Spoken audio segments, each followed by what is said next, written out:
सिर्फ आपका सरमाया नहीं लगेगा, कौम का सरमाया लगेगा। उसकी हिफाजत कैसे होगी ये आपको भी सोचना है और हर एतबार से इसको प्रोटेक्शन देना है, हर एतबार से इसकी हिफाजत करना है। क्योंकि दीन का किला आप कायम कर रहे हैं तो सबसे पहले आपके घर में दीन का चलान चलना चाहिए, आपके घर में दीन का मिजाज होना चाहिए, आपके घर में दीनी माहौल होना चाहिए। इस यकीन के साथ अगर आप ये काम कर रहे हैं तो एक बार नहीं 1,00,000 बार आप काबिल मुबारक हैं। एक मदरसा नहीं 1,000 मदरसे में कायम कर दूं, मैं नमाजों का आदी न हो सका, मैं नमाज नहीं पढ़ सका, बेनमाजी रहा, तो 1,00,000 मेरा मदरसा कायम करना बेसुध है। हमको नहीं सुधार सका, तो हमको नहीं अमल दे सका, तो गैरों को क्या कर सका। ठीक इसी तरीके से हमारे यहाँ जो बच्चे आए पढ़ने के लिए तो मेहमान रसूल हैं, आप मदरसे में बुला रहे हैं तो मेहमान रसूल हैं, उनके साथ में आप वो बर्ताव कीजिए जो अपने घर के मेहमानों के साथ करते हैं। बल्कि कोशिश ये कीजिए कि आप उनसे बढ़ कर कीजिए, आप अपने बच्चों से ज़्यादा उनको तरजीह दीजिए, उनको कभी एहसास कमतरी में मुब्तला नहीं होने दीजिए। आज जो बातें होती है कि मौलाना बन के क्या करेगा, 5,000 6,000 की तनख्वाह पाता है, भाई साहब आपने पढ़ाया ही कहाँ कि 5,000 6,000 की तनख्वाह पाता है।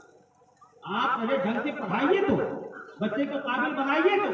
हमारे ही मैदान का बहुत सारा ऐसा हीरा है, जवाहर है, बहुत सारा ऐसा लालो गोहर है जो इसी मैदान में रह करके इसी दीन की तरबियत जो इशाअत करते हुए परवरदिगार आलम ने उसे दीन भी इतना दिया है कि जो काबिल रश्क है, दुनिया भी इतना दिया है कि वो खुद महसूस हो गए, खुद महसूस हो गए, लोग हसद करने लगे कि मौलवी के पास इतना आया कहाँ। तो याद रखिएगा कि अगर आप दीन की सच्ची खिदमत करते हैं तो अल्लाह रब्बुल इज्जत इतना अता फरमाएगा कि कैलकुलेटर का सारा फंक्शन फेल हो सकता है, मौलवी के आमदनी नहीं। लेकिन शर्त यह है कि आप पहले आलिम बने। पता चलता है कि इदादिया उला खानिया शतमाही सालाना सेमाही सब फेल, और फिर उसके बाद चाहिए उसको अल्लामा का लक़ब, चाहिए उसको अल्लामा का लक़ब।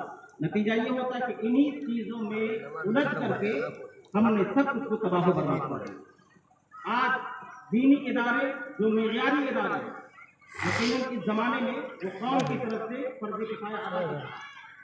दीनी इदारों को इसलिए कायम किया जाए कि मेयारी तालीम के साथ उसको परवान चढ़ाना है। मेयारी तालीम अगर हम नहीं दे सकते हैं तो जाहिर सी बात है कि हम अपनी जिम्मेदारी में कोताही कर रहे हैं। मेयारी तालीम के साथ इदारों को फरोग देना वक्त की अहम तरीन ज़रूरत है। अगर हम अपने इदारों का मेयार नहीं बना सके तो वही होगा कि उर्दू का कायदा पढ़ा करके दस्ताने पे रख दीजिए, उर्दू का कायदा पढ़ाने के बाद दस्ताने पे रख, और ये सल्लल्लाहु अलैहि वसल्लम पढ़ा करके दस्ताने